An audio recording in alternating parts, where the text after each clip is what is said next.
Faster mai as fel cherry just Shiaght Laa. Mish Maralyn Crellin. I'm Maralyn Crellin and I'd like to welcome you to Shiaght Laa. In Shiaght Laa this time, when Shiaght Laa and Shiaght Shaw, Navis Tacket to Shachtan Shaw Chit. What's happening in the coming week? An overview of just some of the events taking place here in the island. And a sequence of poetry and song, suggested by a celebration of the 15th of August, Laa'l Moirrey Toshee.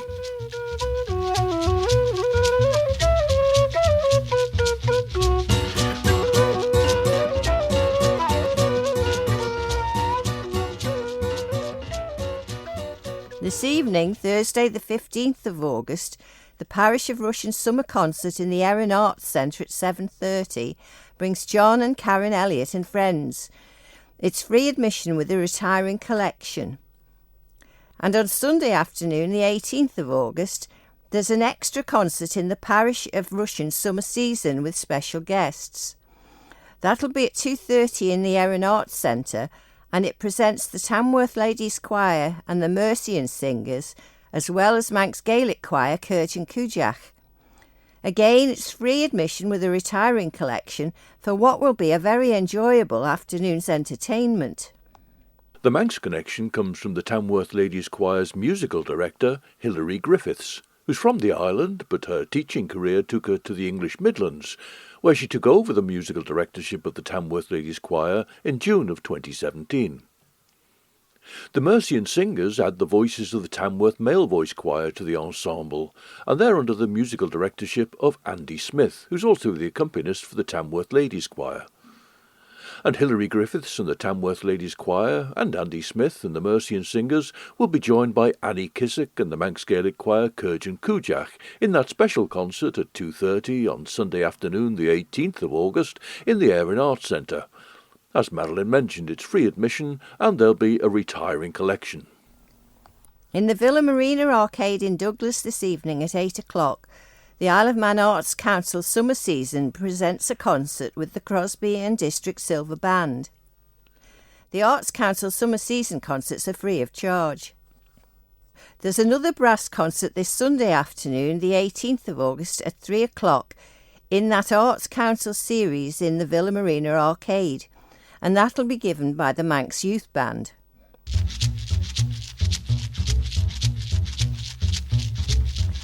Hai Ciel nu pel ons rums ciada Liorish Thomas Bryan. Va Thomas Bryan erd ofri, as va slice munigton de rawe Albanach. Ger de vel an erd ofri hug gera a trek meinstje egge me Thomas Bryan, Brett Woods. Grer de vel an slenu Bryan, nes mu cadgen ons Dorset. Henk Thomas Bryan dus mannen, ons hochi jeg as jai. As we govracha dan Cheshire Kagi ons Balja Castel. Ons in a jeff a gale mannen merish an unadegge, ons hochi jeg as queg jeg. Derie as en Cheshire as Hannie on shore. Kiet de rau, van Balgain egge, de yinu mama do pul vesh, as nies de losh de ale exgalad. Hamish shen, vein a yantach der Lloyds J. Lunnan. Na iau shen as ulju, ta en a share Thomas Bryan, erin order rawe na erd ofri. Tan oba ege goils shach shantai and cares feed ons balja castel, naturen scathen ec langlish as cian hulish, and hier nu murra as an hier kachol nu murra ons red 5 vowlerach ons balja castel, and taquelach ons skile mail, as kiel nu pel rums air. St Paul's Church in Ramsey has been extended and altered over the years, with a west gallery for musicians added. The 2 side aisles were created when wings were added. There was a new vestry and a new porch. Going back to the original rather smaller church than the one we now see, and which was built in the early 1820s, it was consecrated by Bishop George Murray on the 18th of August 1822. 1822 was just 3 years before Bishop George Murray caused a furious reaction in the island by his decision to impose a tithe on green crops, which included the potato, one of the staples of the island's traditional fare of spuds and herring. What was worse, at the time that the tithe on potatoes was imposed in England at that time, it was set at 3 shillings an acre, while in Ireland it was 2 shillings and sixpence an acre. However, in July of 1825, Bishop George Murray had a notice read out in all the churches that in November he would draw a tithe on potatoes at 12 shillings an acre. Well, irrespective of acreage, the actual crop was poor in both 1825 and 1826, and this was a huge amount of money being imposed. The governor, Cornelius Smelt, said that he felt that the farmers might have been willing to pay even at the English levy of 3 shillings an acre, but 12 shillings was simply too much, and the island agricultural community united against the bishop, leading to riots throughout the island, and an impassioned letter from the bishop's wife to her relatives of how they feared the mob would descend on Bishop's Court at any moment. In fact, the bishop and his family had to flee to Douglas for refuge.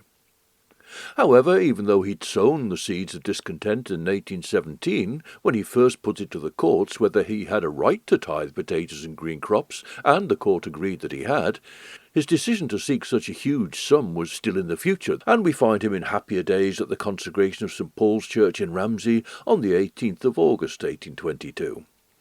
On a personal level, Bishop George Murray was described as noble-looking, of engaging manners, and of benevolent disposition, dignified and gentlemanly in his bearing. Well, that was probably among those he saw as his peers, with him being a nephew of the Duke of Atholl who'd appointed him, because it's also said that he was never popular with the Manx people or with many of the clergy, due probably to a certain haughtiness of manner which suggested that he looked down on them socially, as he no doubt did.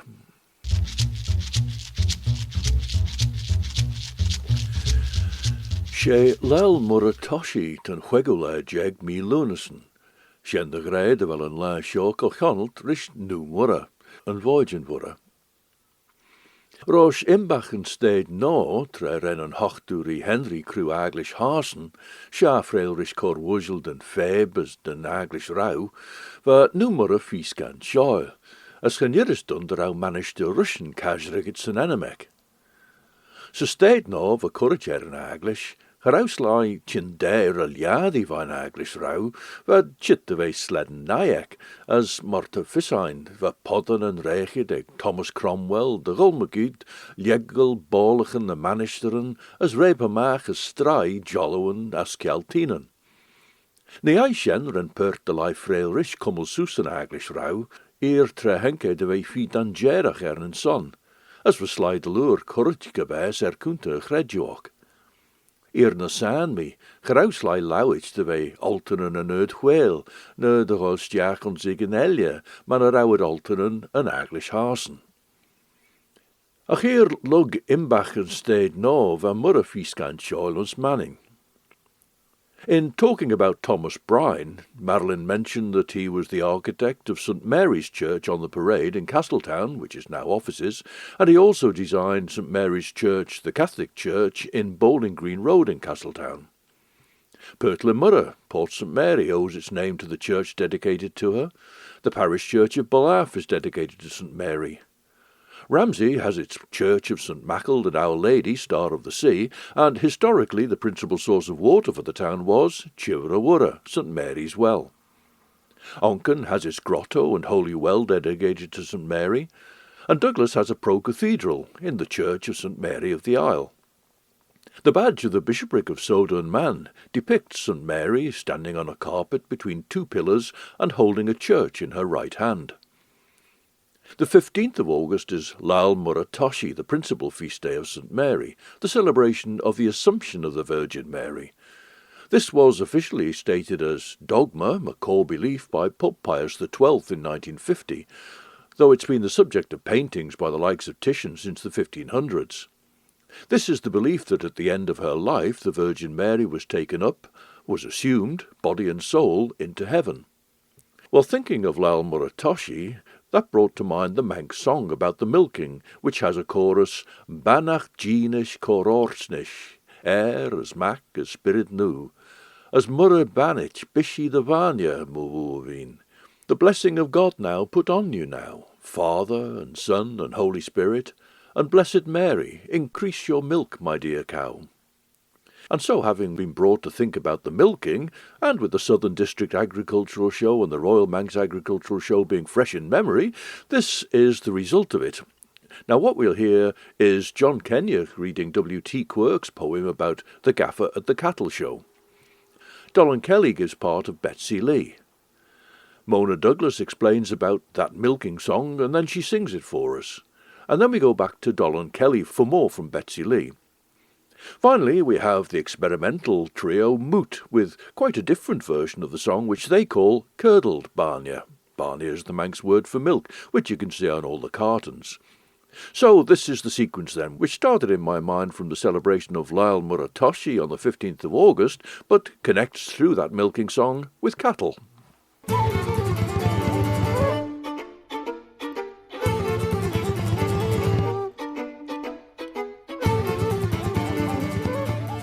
The Gaffer at the Cattle Show. Deed yes, though, that's the place to see many a half-forgotten face. Where? Why, at the cattle show. And I don't mean the face of a pig or a sheep or a horse, though there's no saying but they can be just as strig as the face of a person, especially if they're nursing a grudge or a grievance. But goy hang, yes, sir, the go there's at them and the cross some of them animals is, and no wonder.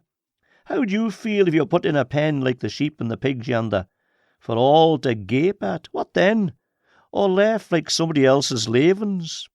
Well, well, now, if it's a show they're calling it, it's reasonable to suppose there must be a show, although the bases themselves would rather be away in the fields instead of in rows, to be gawped at by all humanity. I seen one tremendous bull that give me such a look I was altogether shook, and it was just as if he meant to say, I'd like to meet you in the open fee, and then we'd see who'd stand and stare, what time to spare. It was wonderful to see the calm and the nonchalant way the boys could howl him on a bit of a rope, and him all shining and smelling of toilet soap. Then there's the flowers and the vegetables and the honey and the wine. Oh, mighty fine now, mighty fine. And bringing in the money. Just think of all the hours pouring in by the exhibitors, arranging and titivating, brushing up this and twisting that, like owl fussy breeches with a new hat. Not just plonking the stuff on the tables. Oh, no, boy, there's more to it. If you've got anything to show, you've got to know how to show it, or you're in for a baiting. And what about the women for all, them that's in the Institute? Setting out cakes and scones and jelly and sweets on a stall, and maybe a little bread and fruit, and seeing who's best to please the eye. Oh, my, oh, my. I seen plenty to lure to catch the sight, and some of it meant and some of it not intended. But as the old fella said the other night, least said soon as mended. But I just venture a small remark. I was warm going in, there's no doubt, but I was a lot warmer still by the time I got out. Now, before I finish this little meditation, let me mention the jodhpurs and boots, the bowler hats and the suits, the jumps and the airs and the hoity-blank stares. Now, what in the name of the whole creation is the likes of them ones doing at a cattle show? What a sight it would be to see one of them astride a cow and trying to get over a hedge or a fence, and coaxing a heifer udder horns and all to jump a wall. It wouldn't make sense. I've seen them jumping walls and such, but only for themselves, without a touch of a whip or a spur in their flanks. Well, well, it's only being Manx to say tread the lure in time enough for such capers and the like of all that stuff. But just the once, no more, no more, I'd like to see the Fenodri swinging up in a tree, and the snowy Taraosh and the Glashton as well, and to feel the ground shake when the Buggane 'ud roar and the Maudie Dew let out a howl. Why, bless me soul, that would be a show, boy, truth to tell.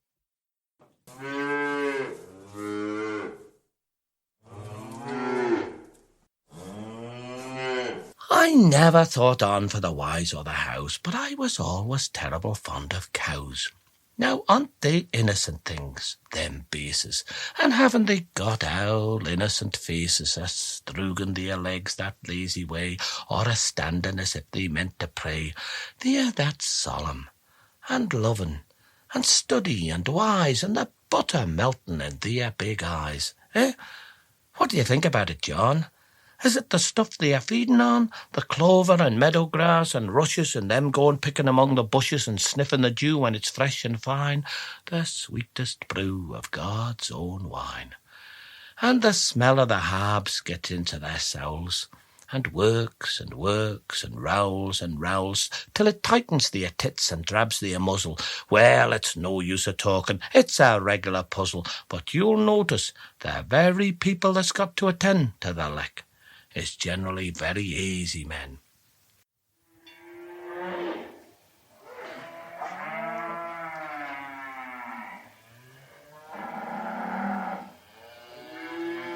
But about the milking, all right, I'm nearly as bad as old Tommy Tight, spinning round and round and round, and never a-knowing where am I bound.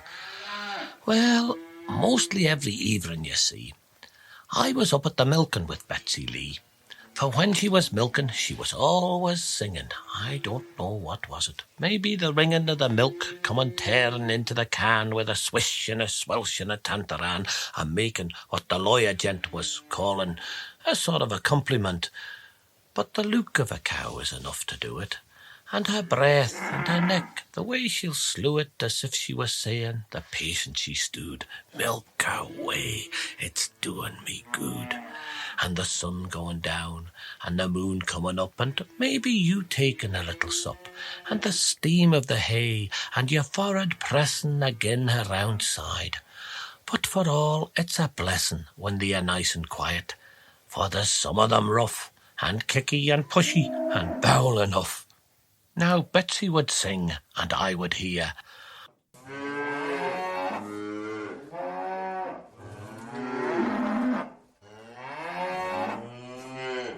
This is the milking song. It's fairly well known in the north of the island and was noted by me from the singing of Mrs. Farragut of Kerriglass Kirkmichael. The words are very practical. The milker asks the cow to give milk while she sings and promises that if she gives plenty, with good cream for butter, she'll get her share of barley. In the refrain, the singer puts the blessing of the Trinity on the cow and invokes the Blessed Mary to increase her milk yield. Cydda how does mish the goilerin, lickin kernish lai harish, yes the vanya ma hovin. Bannock jimish karotsnish, as macas fyrnu, as morra bannock bishi the vanya ma hovin. My the vanya, yes, case on nanim. Jenna hood shall her low patcha as yours the yorn. Bannock jimish karotsnish, as macas fyrnu, as morra bannock bishi the vanya ma.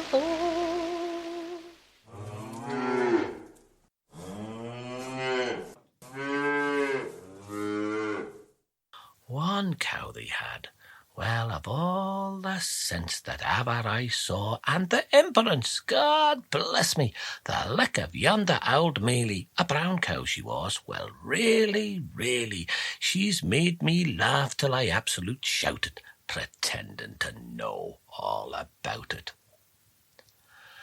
Well, one evening, I'd been laughing like a fool, and Betsy nearly fallen off the stool in the orchard, and the apple blossoms there was shredding down on Betsy's hair, and I was picking them off, d'ye see, and the cow was looking and smiling at me. Well, winter come, and then the cows was going a-milking in the house, and if you want peace and quietness, it's in a cow-house you'll get it the best. For the place is so warm, and their breath is so sweet, and the nice straw bedding about their feet, and hardly any light at all, but just a dip stuck onto the wall, and them yocked in the dark as quiet as ghosts, and a feeling for each other's noses. And bless me, sometimes you'd hardly be knowing it was them, except for their chewing and blowing. Oh, many a time I felt quite queer to see them standing so orderly there. Is it the Lord that makes them so still? Oh, I like them creators terrible. Aye, the sea for the likes of us. It's God's own work, though treacherous. But for peace and rest and that, d'ye see, among the cows is the place for me.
John Kenyock with a poem by W.T. Quirk, Dolan Kelly reading from T.E. Brown's Betsy Lee, and then we heard Mona Douglas explaining about A Reine of Enblawn, the song of the milking woman.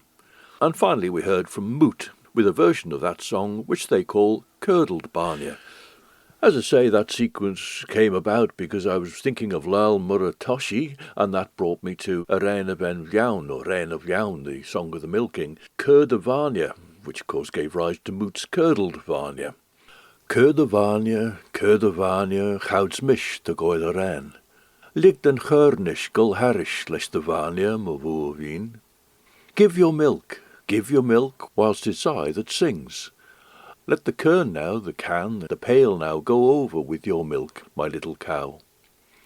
My the varnia, lesh kay son an eam. Gin the chud share the chud a palcha, as yowers tull you orn. Good your milk with cream for the butter. Do your best to give me plenty, and you'll get more barley. And the chorus, as I mentioned before, Banach Jeanish Cororsnish, as mac as spirit new, as Murra Banich, Bishi the Varnia, Mavuvin. The blessing of God now put on you now, Father and Son and Holy Spirit, and Blessed Mary, increase your milk, my dear cow. Well, that was the version in Manx that Mona Douglas collected from Mrs. Farragher of Carraglass, but she also collected a version of a song very similar in English from Cathy Quayle of the Whallig. Let a blessing be upon thee, if you give me milk a-plenty. Give thy milk now quick and easy, then the calf shall come to suck thee. Little dark one, sweet the grazing in the meadow by the river. Give thy milk now, and my blessing be upon thee, little cow.